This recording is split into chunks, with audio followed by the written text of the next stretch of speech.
नमस्कार, कसे आहात? रुचीज एडिट अँड लाईफस्टाईल या चॅनलवर तुम्हा सर्वांचं स्वागत आहे. या चॅनलवर तुम्हाला cooking videos, devotional videos, motivational videos आणि इतर लाईफस्टाईल व्हिडिओज बघायला भेटतील. चला तर रेसिपीला सुरुवात करूयात. एक बारीक चिरलेला टोमॅटो,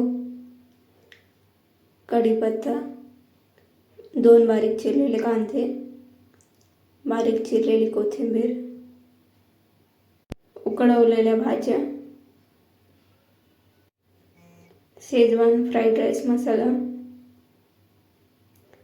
आणि उकळवलेला भात.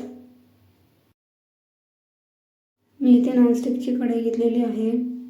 त्यामध्ये आपण 2 चमचे तेल घालूयात, मोहरी घालूयात, जिरं घालूयात, बारीक चिरलेला कांदा, आलं लसूण पेस्ट घालूयात, कढीपत्ता घालूयात आणि कांदा छान फ्राय करून घेऊयात.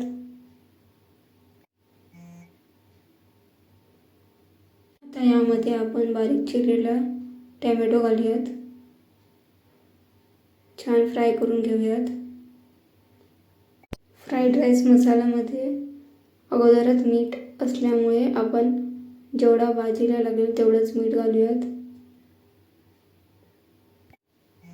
छान मिक्स करून घेऊयात. आता यामध्ये थोडीशी हळद घालूयात, छान मिक्स करून घेऊयात. तुम्ही बघू शकता मी आधीच भाज्या उकडून घेतल्या होत्या, त्या आता आपण यामध्ये घालूयात. भाज्या छान फ्राय करून घेऊयात. आता यामध्ये उकळवलेला भात घालूयात. भात छान फ्राय करून घेऊयात. सर्व छान मिक्स व्हायला हवं. आता यामध्ये फ्राईड राईस मसाला घालूयात. मसाला छान भातामध्ये मिक्स करून घेऊयात. तुम्ही बघू शकता मसाला छान भाताला लागलेला आहे. आता यामध्ये आपण कोथिंबीर घालूया, बारीक चिरलेली. शेजवान फ्राईड राईस तयार आहे. गरमागरम फ्राईड राईस सर्व करा. रेसिपी आवडली असेल तर लाईक करा, शेअर करा आणि सबस्क्राईब करा. थँक्यू.